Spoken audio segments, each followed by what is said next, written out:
La familia de Canal Gen TV lamenta profundamente el fallecimiento de nuestro querido amigo Francisco Quesada, productor y cineasta salvadoreño, deseando pronta resignación a su familia y amigos.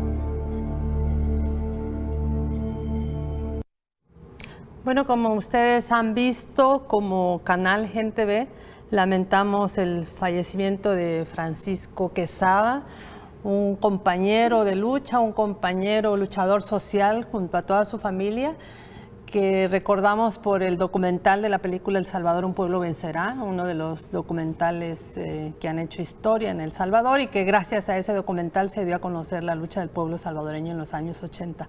Así que enviamos nuestra solidaridad, nuestro abrazo fraterno a la familia, a la esposa, a las hijas, a los hijos, a todos sus hermanos, a su madre y a su familia, ¿verdad? Un abrazo desde Gen TV.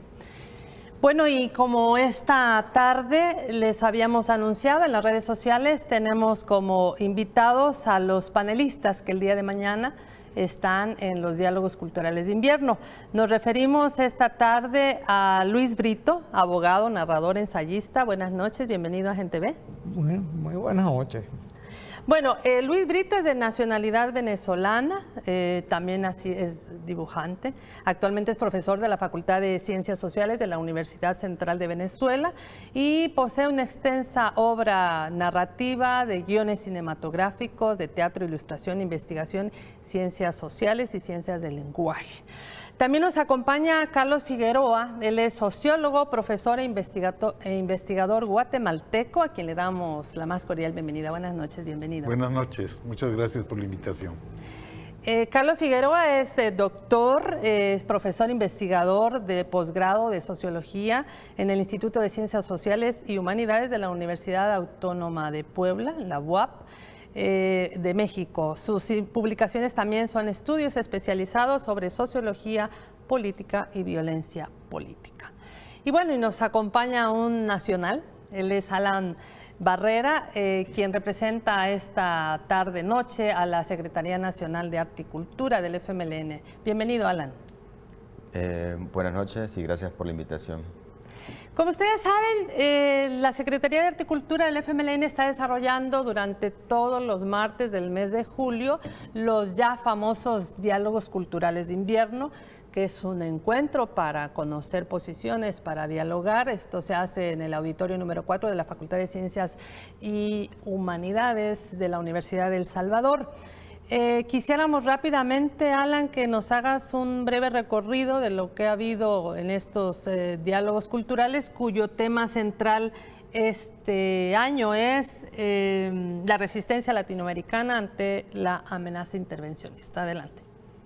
Bueno, voy a tratar de ser breve. Los diálogos culturales de invierno surgen en 2012 como un espacio que se genera desde la Secretaría de Cultura del FMLN bajo la dirección política de la diputada Lorena Peña, como un espacio de debate, reflexión entre pensadores, ¿no? Trabajadores sociales, académicos, intelectuales, tanto nacionales como latinoamericanos, pues cuyas ideas tuvieran, digamos, que estas reflexiones nos pudieran servir, ¿no? Y también generar un espacio donde la gente se pudiera expresar, ¿no? Y pudiéramos alimentar un poco el debate, ¿no? Para una reflexión para pensar de mejor manera el presente, ¿no? Y nuestra práctica política, entre otras cosas, ¿no?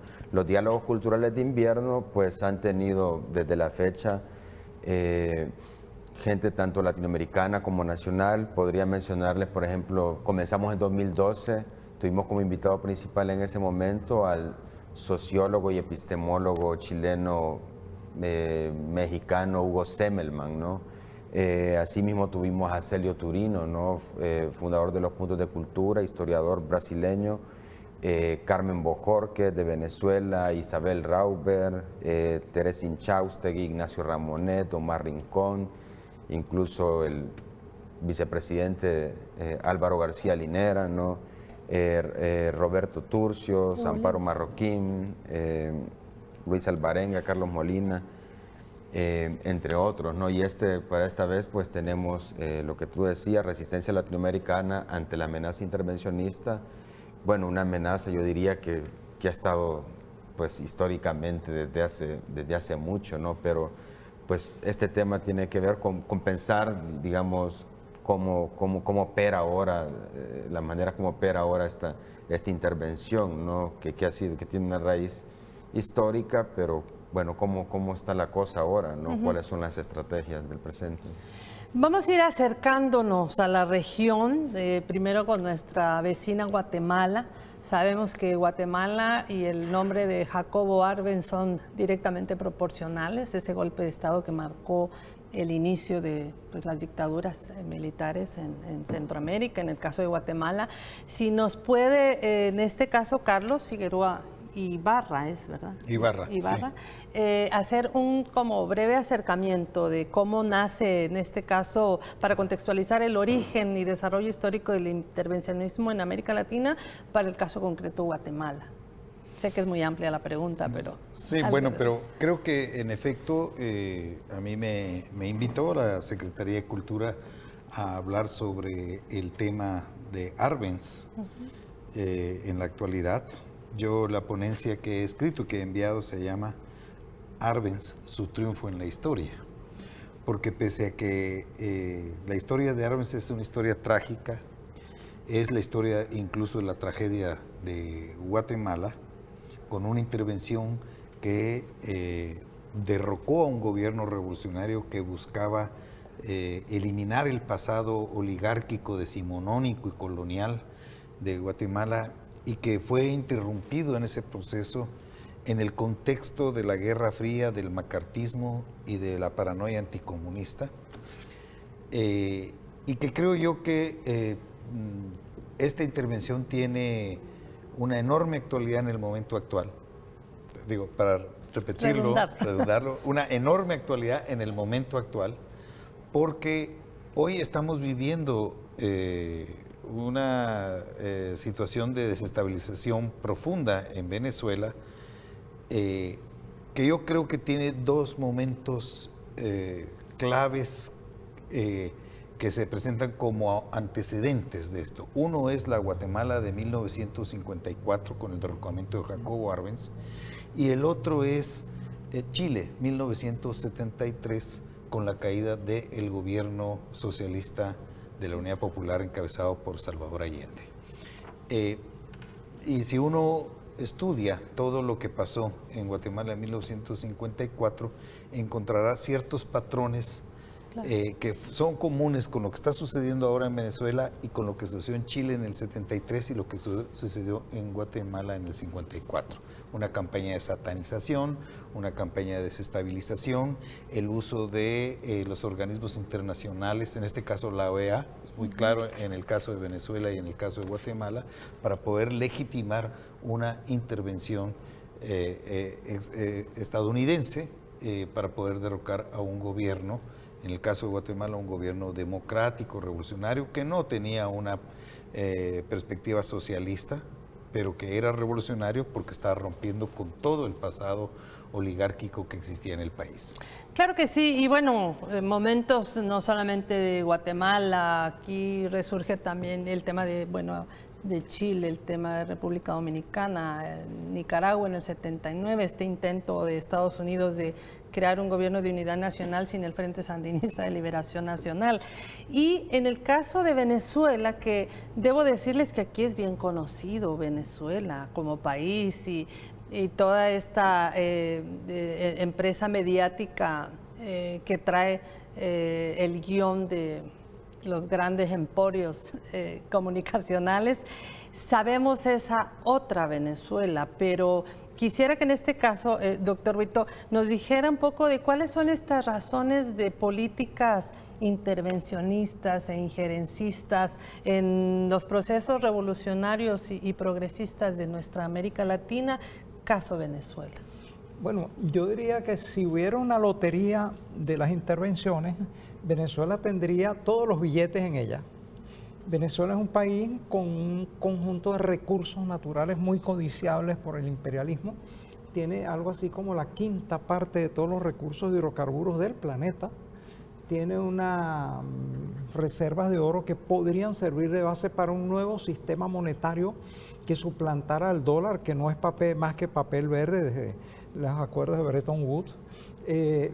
Tiene además una posición estratégica fundamental en el Caribe, el Atlántico, el Norte de América. Es un país amazónico que además tiene inmensos recursos de biodiversidad, energía hidroeléctrica, todo tipo de minerales, hierro, aluminio, coltán, pero sobre todo es el escenario de un movimiento también de renovación, el movimiento bolivariano, que ha logrado, mira, en muy poco tiempo metas extraordinarias, ha cumplido con casi todas las llamadas metas del milenio, que muchísimos países ni siquiera piensan en acercarse a ellas, pues.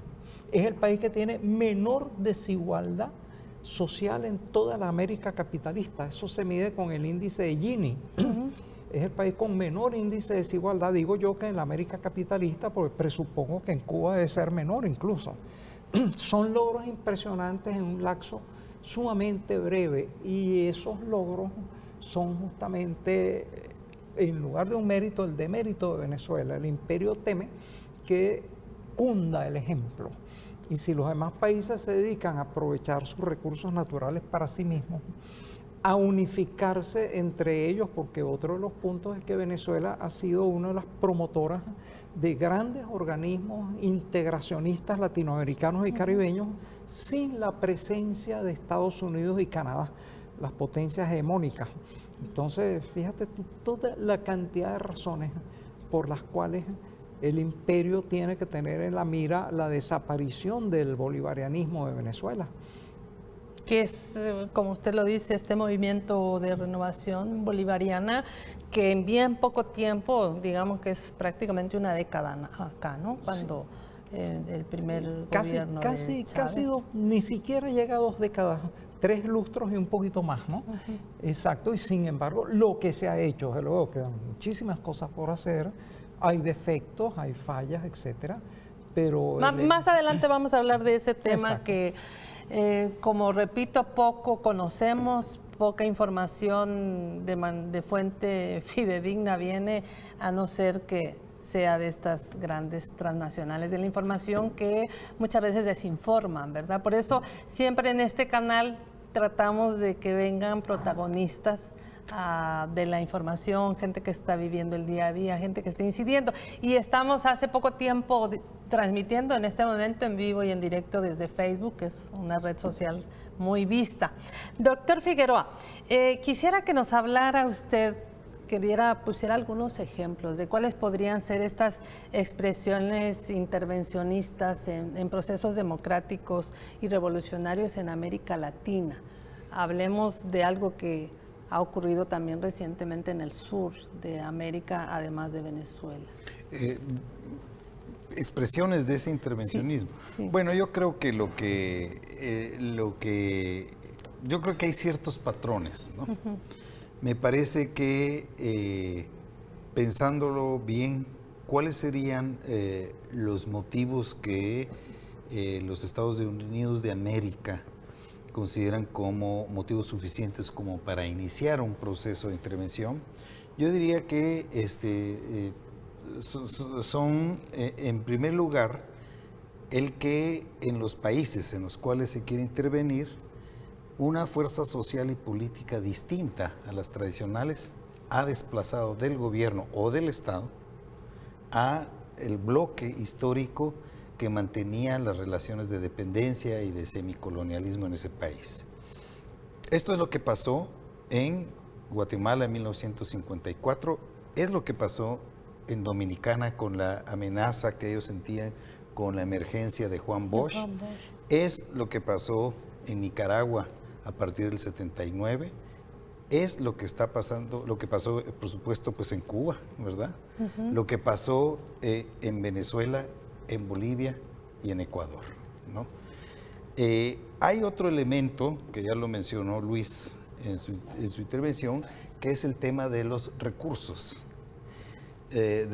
naturales. Yo agregaría otro elemento, que es el de la posición geopolítica o geoestratégica que pueda tener. Yo creo que en este momento resulta claro que si los Estados Unidos toman Venezuela, quedarían en una situación de riesgo profundo los procesos en Ecuador y en Bolivia, y se terminaría todo el periodo de 15 años en los que América Latina dejó de ser el patio trasero de los Estados Unidos. La metodología, yo creo que la metodología ha ido variando. Yo ya mencioné aquí el tema de creación de una fuerza interna, prohijamiento, auspicio de una fuerza interna, que además también tiene raíces nacionales. Digamos, la derecha venezolana no ha sido creada por Estados Unidos. La derecha guatemalteca que derrocó a Arbenz tenía sus raíces en todo el orden liberal heredado desde el siglo XIX, pero el de alentarlo, el de incluso darle asesoría para que se convierta en una especie de quinta columna. Yo creo que esta campaña de satanización, por ejemplo, en el caso de Guatemala, la satanización fue que Arbenz encabezaba un gobierno que era una quinta columna comunista, ¿no? En el caso de Venezuela, la satanización ya es de posguerra fría, ya no es el comunista, la bestia negra, sino es el populista, y Chávez resultó ser la encarnación, el tipo ideal del demonio que había, de la bestia negra que hay que derrotar. Y yo creo que ahora estamos observando, en el caso de Venezuela, pues todo lo que dictó el manual del Comando Sur el año pasado sobre la metodología que había que hacer para derrocar al gobierno bolivariano, ¿no? Y además está teorizada por el libro de Eugene Sharp sobre estas formas de golpes de Estado, golpe suave que le llaman. Hay toda una metodología que está ampliamente sistematizada y que tiene en los grandes medios de comunicación un artífice fundamental. En el caso de Guatemala, pues el poder mediático no era tan grande, pero sí había una prensa internacional que lo que hizo fue proyectar una imagen del gobierno en el que los comunistas se habían adueñado del poder, lo cual era absolutamente falso, ¿no? ¿Qué era el problema? El problema es que el gobierno de Arbenz estaba buscando tener una relación de independencia económica, de soberanía política. La ley de reforma agraria. Y eso en el contexto de la Guerra Fría, en los años 50 con el macartismo, era algo que los Estados Unidos no podían permitir de ninguna manera. Sobre todo en una zona como Centroamérica, que ha sido siempre una zona de gran importancia estratégica por ser una vía de comunicación interoceánica y por muchos otros motivos, ¿no? Geopolítica. Sí. Bueno, nos vamos a quedar en este punto. Por supuesto que más adelante también le preguntaremos al doctor Figueroa datos sobre México. Él está en el Comité Ejecutivo de Morena. Ya quien nos ve, a Gente Ve, sabe que es Morena. Ya regresamos, no nos cambien.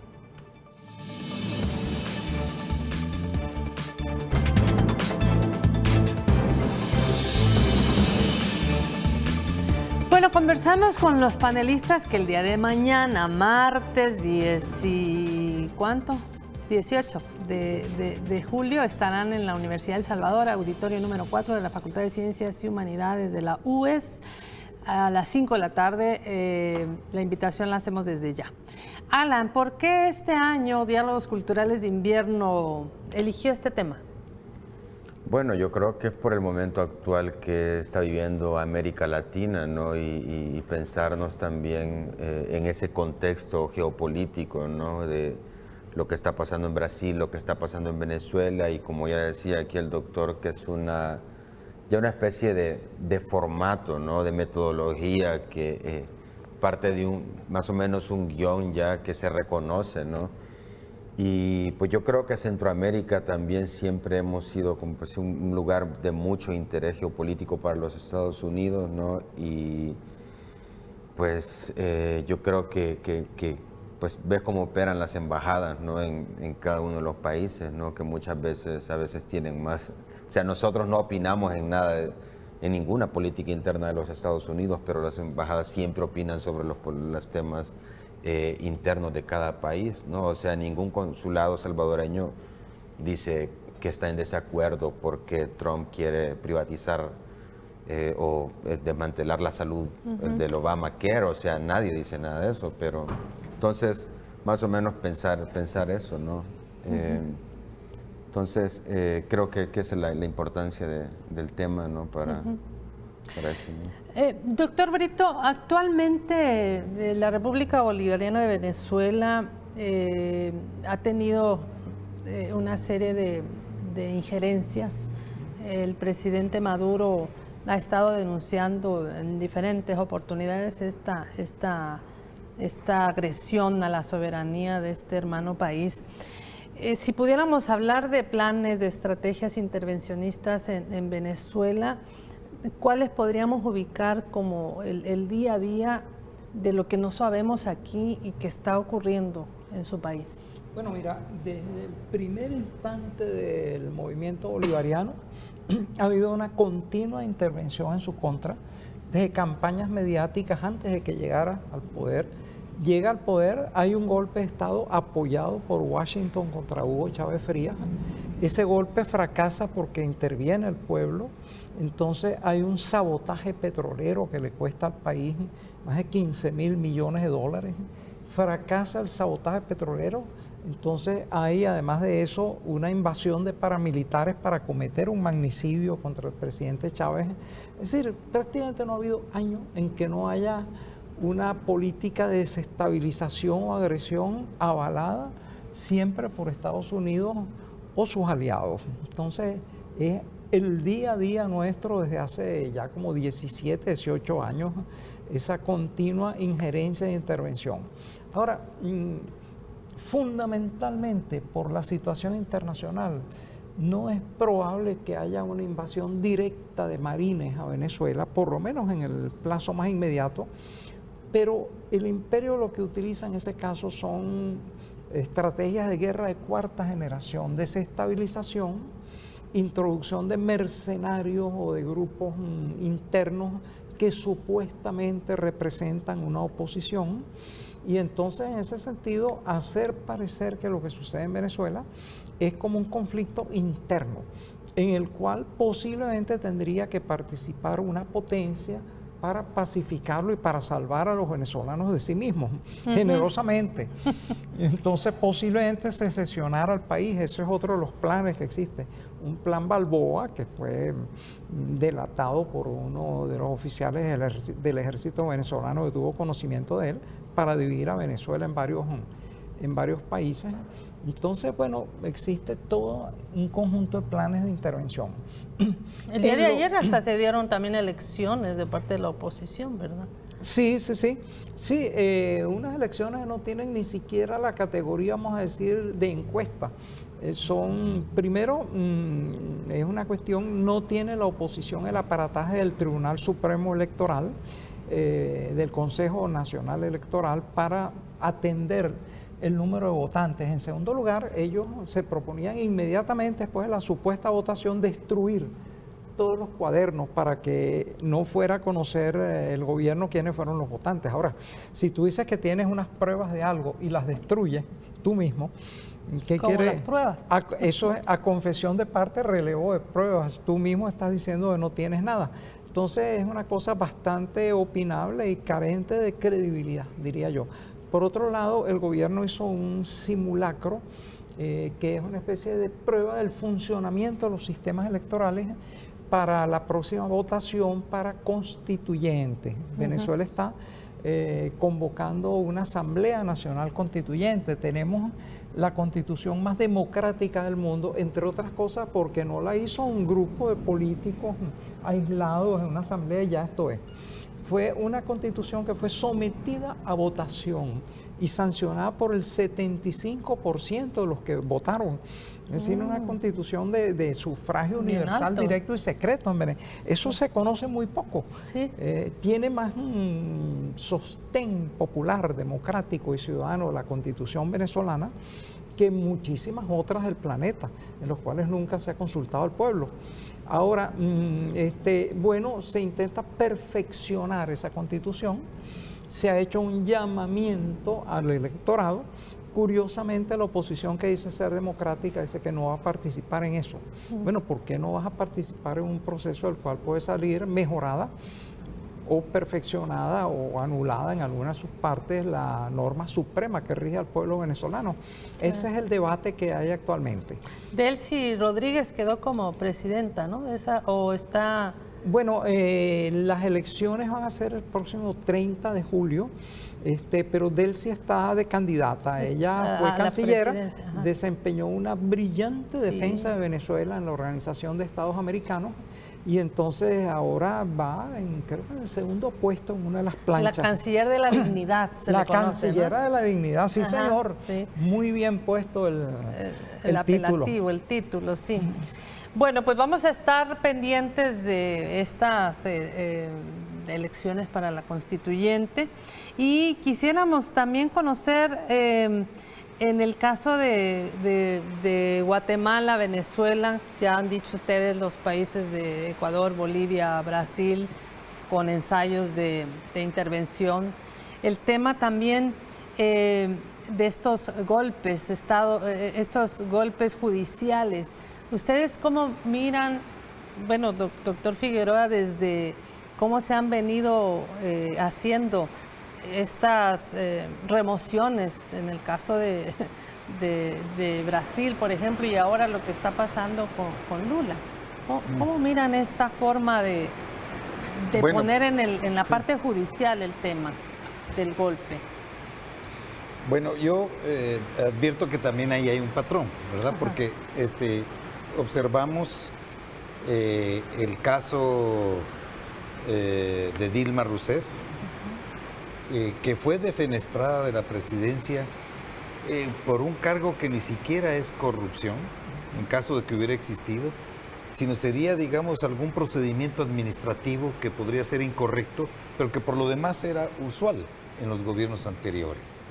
Hoy encontramos que a Lula se le condena 9 años de prisión en primera instancia, mientras que tenemos un presidente, el presidente golpista Temer, que es profundamente corrupto, al igual que el que era el presidente de la Asamblea, Cuña, que es otro tipo que incluso ahorita está en la cárcel, que era profundamente corrupto. Vemos también los intentos que se han hecho con Cristina Fernández en la Argentina. Y en México incluso tenemos un antecedente que tal vez es poco conocido.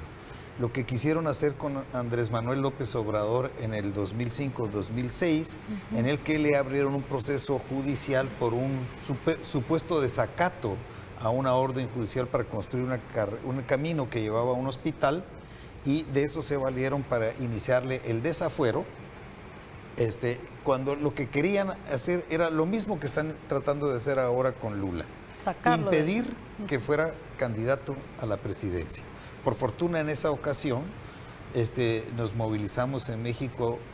Es una de las manifestaciones más grandes que he visto en México. 2 millones de personas salimos a la calle, ¿de acuerdo? Y el gobierno tuvo que echar marcha atrás. El gobierno de Fox tuvo que echar marcha atrás y luego implementaron otra cosa sobre la cual eso sería para todo un tema de un programa, que es el tema del fraude, ¿no? Yo creo que esto es en el contexto del neoliberalismo hay varias estrategias. Uno sería esta judicialización de la política que se llama, pero también está la aplicación de todo el aparato judicial contra los líderes de los movimientos sociales y políticos. Esto le llamo yo la judicialización de la represión. Y luego hay otra cosa que se llama la criminalización de la protesta. Es decir, se trata de crear todo un entramado jurídico para que manifestaciones que en un momento eran vistas simplemente como protesta social se convierten delitos y delitos graves. Esto lo he podido observar en mis dos patrias, en Guatemala, con todos los luchadores que están llevando a cabo sus luchas contra los proyectos mineros y las hidroeléctricas, y también en México, que es la lucha contra esos mismos proyectos. En México se les llama proyectos de muerte, ¿no? Aquí también. Son todos los proyectos mineros, de los cuales El lugar donde yo vivo, por ejemplo, Puebla y Veracruz, me parece, son los lugares donde, por ejemplo, más oraciones para hacer fracking hay, o sea, este fracturamiento hidráulico, que es mortal para la vida de la gente. Entonces, cualquier protesta que se hace se convierte ya, de acuerdo a los nuevos parámetros judiciales, en motín, sedición, violaciones constitucionales. O sea, se agranda el delito para poder condenar a la gente que se le mete a la cárcel por más tiempo. Y luego, ya en la cárcel, a los presos se les empiezan a agregar en el proceso nuevos delitos, de tal manera de mantenerlos el mayor tiempo posible en la cárcel. A mí me ha tocado ver, en mi otra faceta, además de guatemalteco, como soy mexicano también, como secretario nacional de Derechos Humanos, me ha tocado ver dramas tremendos de personas en las cuales, familias en las cuales su único proveedor está en la cárcel, son familias que viven en la miseria, por eso mismo, y se le van agregando cargos. No, es que ahora ya saliste de este cargo y te vamos a agregar este otro. De tal manera que lo que se persigue es una nueva forma de ejercicio del terror. Hablando y en esa línea, doctor Brito, en Venezuela vimos aquel ataque al Palacio Legislativo. Vemos en las manifestaciones esos ataques a los manifestantes. Este tema es recurrente. ¿Cómo lo explican y cómo lo ve la ciudadanía venezolana estos sucesos? Bueno, mira, posiblemente se está refiriendo a lo que se llamaría atentados de falsa bandera o falsos positivos. Una cantidad, lamentablemente ha habido una cantidad de muertos en este proceso de terrorismo que lleva ya más de 3 meses en Venezuela. Ahora, una parte importante de ellos son de las fuerzas del orden público, que no tienen armas letales. Van a esas manifestaciones nada más con gases lacrimógenos, escudos, y a veces en unos camiones con una manguera, pero son camiones que son incendiados por los terroristas, pues. Entonces, hay una cantidad de muertes, aparentemente gente de la oposición, que parecen causadas por la propia oposición. ¿Sí? ¿Con qué finalidad? Con la finalidad de tener supuestos mártires. Sí. Hay videos, un muchacho está saliendo de una marcha, se le acercan 2 personas, aparentemente de la misma marcha, lo acompañan unos pasos y después lo abandonan tirado en el suelo. Parece que le dieron con una pistola que provoca una fragmentación en el tórax. Eso está filmado además, porque ahora uno no puede hacer nada sin que haya unas cámaras celulares que te siguen. Claro. Entonces, es lo que llaman falsos positivos, falsas víctimas. Evidentemente, esa es una de las formas de intentar consolidar a la oposición, atribuyéndole al gobierno muertes que no han sido causadas por él. Ya eso sucedió en 2002, hacia diciembre, una concentración en un área, la Plaza Altamira, en un área de la pequeña burguesía de Venezuela. Y allí, cuando eso estaba a punto de disolverse, porque a los pocos días ya nadie iba, un loco apareció con una pistola Glock y mató a varias personas. Dijeron que había sido de la oposición, y entonces intentaron cargarle eso al bolivarianismo, y eso sirvió para aglutinar a la derecha, al costo de una cantidad de víctimas que no tenían nada que ver con eso, que en todo caso no tenían por qué morir con un pretexto falso. Entonces, bueno, sucede, es una táctica normal, hay mucha cantidad de personas y es una táctica normal en los disturbios un poco después del ascenso al poder de Maduro. Había una muchacha que iba en una manifestación opositora, muere de un disparo, pero qué casualidad, el disparo había sido disparado desde atrás, larga la redundancia, de la columna, sí, de la fila en la cual ella venía. Entonces, aparentemente una víctima del gobierno, pero por Dios, ¿no? Quienes venían detrás de ella y adelante de ella eran opositores. Entonces, sucede mucho, pues. Usted es profesor de la Universidad Central de Venezuela. Sí, bueno, profesor emérito. Yo me jubilé para tener tiempo para escribir, que es a lo que me dedico actualmente. Conoce el mundo universitario. Claro, sí, sí. Actualmente lo que nosotros podemos ver a través de, no de Telesur, de otros canales, vemos a la población universitaria casi siempre con la oposición al gobierno de Maduro, antes de Chávez. ¿Esto es así en la juventud universitaria? Bueno, durante muchísimo tiempo las universidades autónomas en Venezuela fueron centros de la izquierda rebelde, de la izquierda insurgente, revolucionaria, y además las mayores productoras de trabajos científicos del país y las principales casas de edición. La principal casa de edición era la Central. Cuando empezó una especie de vuelta hacia la derechización de esas universidades, dejaron de producir trabajos científicos y dejaron de pertenecer al campo de la izquierda. ¿Cómo se produce eso? Poco a poco, en estas universidades, que son gratuitas además, empezó a preponderar una matrícula de personas que procedían de la clase media. ¿Por qué? Es decir, para los requisitos de admisión se toman en cuenta los puntajes, las calificaciones que se han obtenido. Los que venían de institutos de educación media privados usualmente tenían hojas de calificaciones excelentes, porque esos institutos al que paga no se lo aplaza. Y entonces los que venían de institutos públicos entonces tenían récords muy inferiores. Así poco a poco fue preponderando en las universidades autónomas que son sancionadas y además subvencionadas por el Estado, esta matrícula de gente que venía de unos sectores tradicionalmente conservadores. Eso produjo la conservadurización, valga el neologismo, de nuestras universidades. Es más, el Banco Mundial a finales del siglo pasado intentó imponer la matrícula universitaria en las instituciones públicas, en un informe del Banco Mundial. Eso llegó Chávez y fracasó, es decir, se quedó congelado, pero eso explica ese proceso. Ahora, el bolivarianismo ha creado, en Venezuela habrá unas 60 y tantas universidades, el bolivarianismo ha creado 16 nuevas universidades, porque en las anteriores quedaba mucha gente sin matrícula. Se graduaba de bachilleres, no tenía cómo estudiar. El bolivarianismo ha creado 16 nuevas universidades, pero en las universidades autónomas financiadas por el Estado, poco a poco esta selección del estudiantado ha llevado a su conservadurización, es decir, a que se inclinen algunas hacia el conservadurismo. Ahora hay otra cantidad de universidades que son radicales. ¿Y cuál es la demostración de esa? Cuando hay uno de estos tumultos, la derecha las quema. En los tumultos pasados, las llamadas guarimbas, quemaron una de las universidades creadas por el bolivarianismo, para que digan que es una oposición que defiende la cultura, la independencia de pensamiento, etcétera, etcétera. Entonces, esa es la situación. Ahora, también esa población universitaria no refleja necesariamente a la juventud venezolana. La juventud venezolana está en muchos campos, está en el trabajo, está en la educación media, etcétera, etcétera.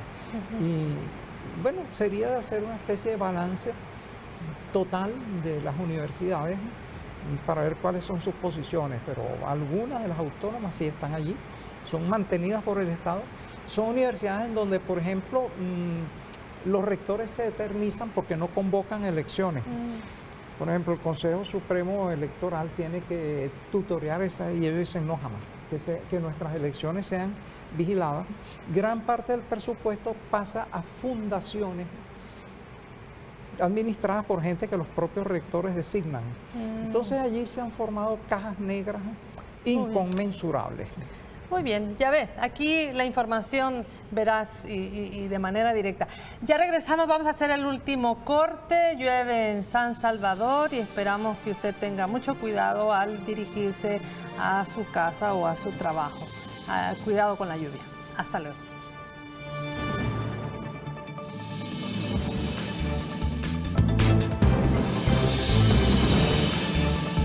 Conversamos con los panelistas que van a estar mañana en la universidad, vuelvo a reiterar, a las 5 de la tarde. Hablamos ya del tema Venezuela, lo que nosotros conocemos, porque además aquí como que también se votara por Venezuela, ¿verdad? Cuando se vota por el FMLN es como que se vota por Chávez, por Maduro, etcétera. Pero el caso mexicano, el caso mexicano también es un caso de observación latinoamericana y mundial. Hay cifras bien duras de asesinatos, desaparecimientos. Quisiéramos, doctor, que nos dijera cómo está México. Bueno, quisiera comenzar diciendo que arrancar con el tema de Arbenz, ¿no? Para terminar rápidamente con el caso de México. La caída de Arbenz implicó para Guatemala la entrada de un infierno del que todavía no sale. Solo en el conflicto armado interno fueron ejecutadas 150,000 personas y desaparecidas forzosamente 45,000 más. Guatemala tuvo las dictaduras más feroces de América Latina. Los caribiles. Un genocida tremendo como fue Efraín Ríos Montt.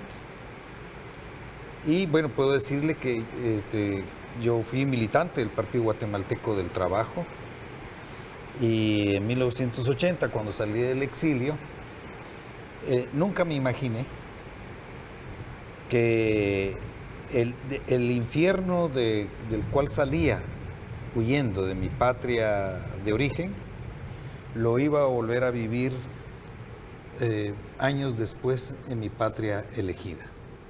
Y esto es lo que está pasando en México. Yo en el momento actual tengo la fortuna pues de haber sido electo miembro del Comité Ejecutivo Nacional de Morena, que es el principal partido o el único partido de oposición que hay, encabezado por Andrés Manuel López Obrador. Ocupo la cartera el encargo de secretario nacional de Derechos Humanos y en esa posición me toca vivir diariamente el infierno que está viviendo México en el momento actual. Quiero decirles así brevemente que México, desde diciembre del 2006, cuando Felipe Calderón le declaró la guerra al narcotráfico como un recurso para obtener legitimidad después de haber ganado de manera fraudulenta las elecciones, a diciembre del 2016, o sea, en el transcurso de 10 años, ha habido en México 207,000 ejecuciones extrajudiciales y en los últimos 4 años tenemos 28,000 desaparecidos de manera forzada. México es hoy un inmenso campo de fosas clandestinas. Y a los periodistas también los matan, ¿no? Bueno, puedo decirles que tengo la estadística porque forma parte de mis funciones. Desde el año 2000 para acá han sido asesinados 103 periodistas y se encuentran desaparecidos 25 más.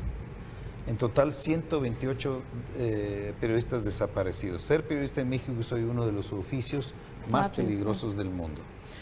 El tema de la descomposición de México es tan grande que se ha calculado que aproximadamente 2/3 partes de los 2,490 municipios que existen en el país, 2/3 partes de estos municipios se encuentran bajo la influencia directa del crimen organizado o francamente con el control total del crimen organizado, ¿no? Por lo tanto, es usual ver en México asesinatos de alcaldes, sea porque trataron de no formar parte del crimen, o sea porque inclinaron la balanza hacia uno de los bandos, o hacia alguno de los carteles del crimen, y el otro entonces le pasa la factura. En fin, es una situación muy complicada, del cual pues desafortunadamente hasta este momento no se ha encontrado salida, porque en México lo que ha sucedido es que cada vez que la izquierda ha tenido un acercamiento a la posibilidad de ganar la presidencia, se ha desatado una maquinaria gigantesca del fraude. Esto fue lo que sucedió en 1988 con el caso del triunfo de Cuauhtémoc Cárdenas. Esto fue lo que sucedió en el 2006, donde hubo una adulteración de los resultados electorales y no se quisieron abrir los paquetes electorales para saber qué es lo que estaba sucediendo. En el 2012, en el cual el fraude operó de otra manera, ¿sí? Operó a través de la inversión de aproximadamente unos 250 millones de dólares en compra de votos. Y esto es lo que quieren hacer en el 2018. Ya tuvieron un ensayo general, que fueron las elecciones del 4 de junio, particularmente las elecciones en el Estado de México, en el cual también nuevamente hicieron compra de votos, adulteración de resultados, acarreo de votantes, en fin. Para esto, el Partido Revolucionario Institucional, el PRI, es un gran especialista en hacer fraude. En este momento lo que se está haciendo es crear toda una estructura territorial. Mi partido es lo que está haciendo. Ya tenemos el 95% de organización territorial en las 68,000 secciones electorales del país, como una forma de contrarrestar el fraude, porque no vamos a comprar votos, porque es inmoral.